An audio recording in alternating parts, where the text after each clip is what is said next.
Jangan lupa like, komen, dan share YouTube TVRI Bengkulu dan nyalakan loncengnya ya.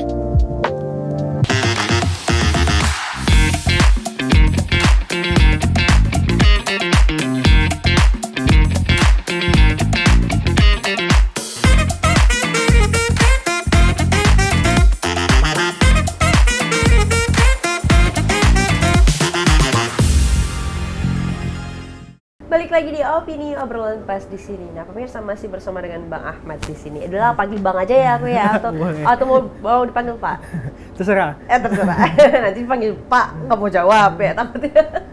Oke, Bang Ahmad, untuk menjadi seorang programmer kan Abang tadi udah spill dikit ya, banyak akan bergelut dengan banyak hal. Betul. Bahasanya, terus tadi algoritmanya, terus banyak lagi. Nah, serut apa sih Bang untuk mengawali karir nih sebagai seorang programmer? Kalau memang kuliahnya sudah mempelajari di kuliah misalnya ya untuk hal-hal basicnya. Setelah lulus, apakah positif mereka bisa menjadi seorang programmer atau bagaimana? Kalau dibilang ruwet sih sebenarnya sih balik lagi sama individunya sih Mbak. Kalau mau disiplin dan fun fact-nya kan banyak kalau jurusan IT saat kerja ya melenceng. Ada yang bagian marketing. Ya biasanya kayak gitu. Bagian teller bank atau gimana. Sebenarnya mungkin mereka yang ngambil atau pindah haluan kayaknya mereka ngerasain juga susah atau gimana saya nggak tahu ya. Tapi kalau saya pribadi saya menerapkan kedisiplinan aja sih. Jadi semuanya memang harus belajar dari nol semua kan. Dan di kampus saya juga baru tamat sadar kampus kan cuma ngasih 30% materi. Artinya kita harus cari Betul, sendiri, itu ya, kan memang udah standarisasi mungkin ya. Iya. Kita kan sebagai mahasiswa harus pintar mencari dan aktif lah. Kalau dosennya kan hanya memberikan pilihan, kamu belajar ini dan ngasih dasar. Ya sisanya kan Cari sendiri. ya nggak mungkin ayo nak kita ngoding bareng semuanya buat dari nol, nggak mungkin lah kayak gitu. Nggak ada ya kayak gitu ya kalau di kampus ya? Ada sih. Kalau saya ngajarin kayak gitu. Tapi paling 50% saya yuk kita ngoding bareng buat aplikasi apa ini atau desain bareng. Nanti sisanya lanjutin di rumah ya kayak gitu. Oke. Gitu. Nah ini kan kalau aku lihat banyak juga yang dia nggak lulusan IT tapi dia bekerja di bidang itu. Itu apakah mungkin Bang? Maksudnya tergantung dengan keuletannya atau bagaimana itu? Iya betul. Tergantung dengan keuletan dan pengen tahu lebih dalam lah. Jadi ulet, karena saya juga ngomong ke mahasiswa saya kalau kamu mau jadi seorang ahli atau ya seenggaknya paham di dunia pemrograman, kalau kamu cuman sejam 2 jam melihat komputer udah ngantuk, udah capek, itu kayaknya nggak mungkin bisa deh kayak gitu. Saya aja udah sampai sekarang aja di umur 36 dari jam 8 sampai jam 11-12 malam kayak gitu. Itu non-stop tuh? Non-stop, dan memang saya pikir ya nggak sehat. Banyak kan nggak sehat? Jadi diselingin kayak jam 5, jam 6 ajak anak istri yuk jogging atau gimana. Tetap diimbangi. Diimbangi gitu, walaupun kebanyakan duduk kan ngelihat monitor. Jadi modal awalnya itu ya betah sama disiplin aja sih Mbak. Kalau untuk belajar algoritma pemrograman, bahasa pemrograman di internet udah banyak sih.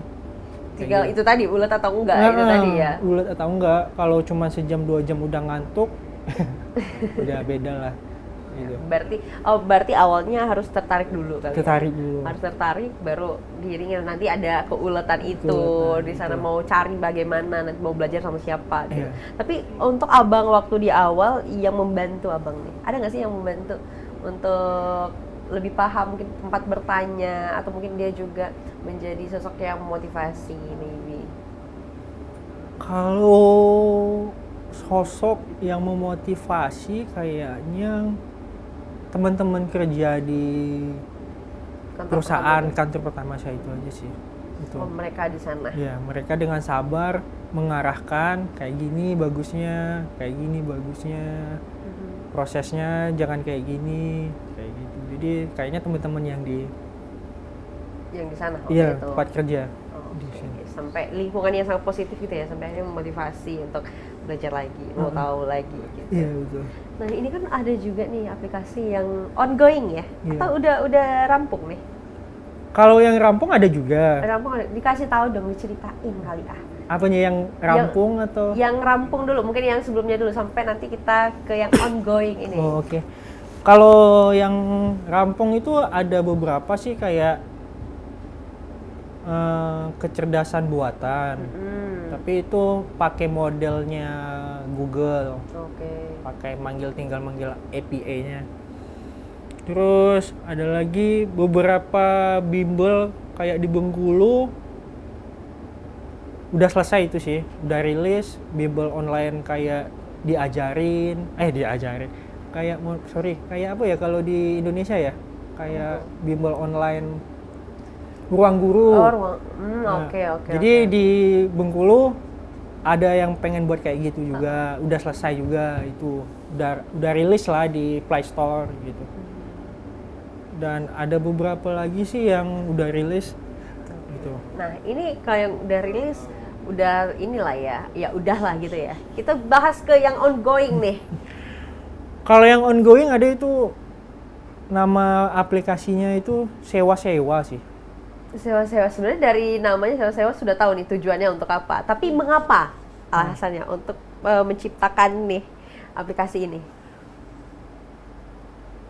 Kenapa kalau ditanya kenapa, ya ngelihat di rumah. Nah, ngelihat di rumah itu banyak barang yang nggak kepake. Oh, oke. Ya, jadi ditaruh di gudang. Dan saya nggak tahu tempat untuk ngasih tahu ini bakalan disewain atau cari grup, kan walaupun ada, tapi kayaknya kalau di grup Facebook kebanyakan spam aja nanti kan. Oh iya. Nego tipis.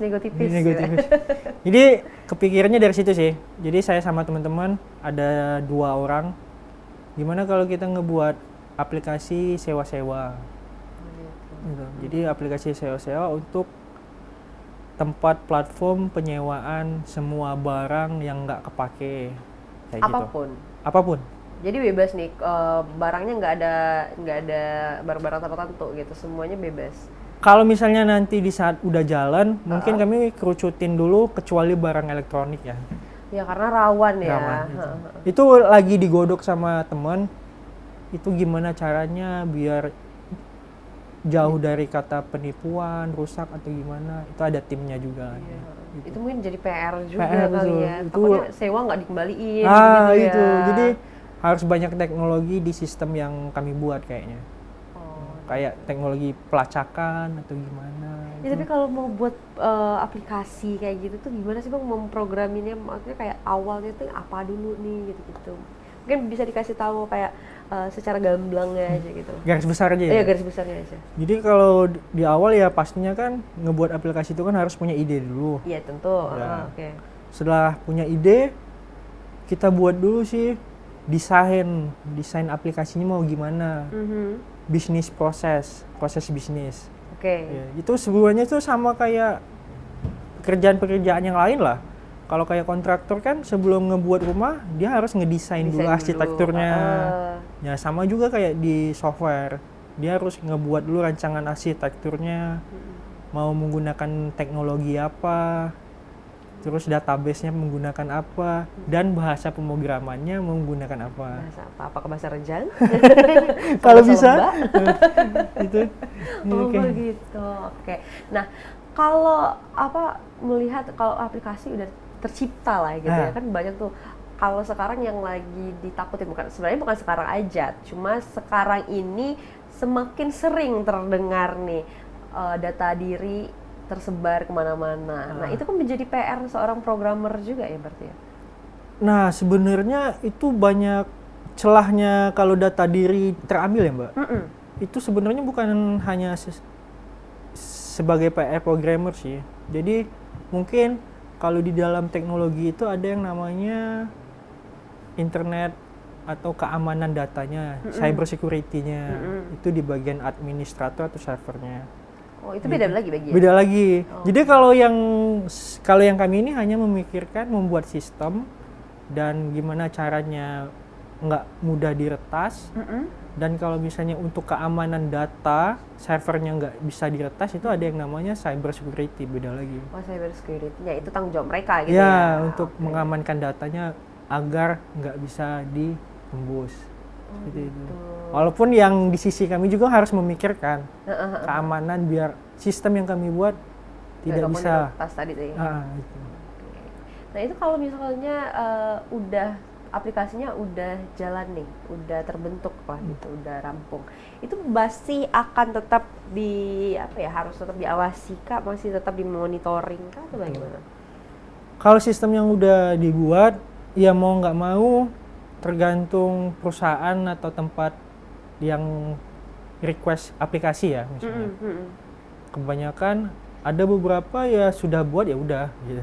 Iya, apakah begitu? Maksud aku setelah buat, ibaratnya desainer nih udah buat baju, udah dipakai, beli, udah selesai gitu. Nah kalau programmer tuh kayak gimana? Kalau bagusnya, kalau saya ngebuat beberapa sistem untuk saya sendiri ya. Jadi saya bakalan lanjut mengembangi kayak gitu.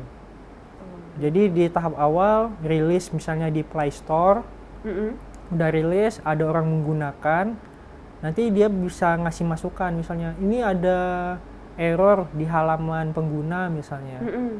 Jadi saya pribadi melakukan perbaikan kayak gitu. Ataupun saya mikir kayaknya ini aplikasi yang saya buat butuh tambah fitur atau teknologi inilah. Jadi tetap saya kembangin kayak gitu. Nah, kalau bahas aplikasi pasti selalu upgrade gitu ya. Iya, contohnya aplikasi di mobile kan.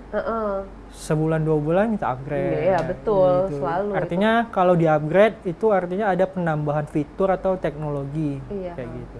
Itu aja. Jadi memang selalu dalam masa pemantauan gitu Ya, ya. harus selalu. dipelihara terus yang bagusnya. Itu yang bagusnya. Kalau misalnya buat tinggal bisa juga, cuma itu kurang Bisa. bagus. Ya, kalau ada beberapa kasus set and request ada juga. Oh, gitu. Ya kalau misalnya kerjasama nih sama suatu perusahaan gitu, apakah kalau monitoring kan pasti mau untuk biayanya lebih lagi atau bagaimana? Itu tetap dimonitoring atau enggak? Oh, tahan dulu karena kita akan lanjutkan nanti. Tapi pemirsa jangan kemana-mana, tetap bersama kami di Opini Obrolan Pas di sini.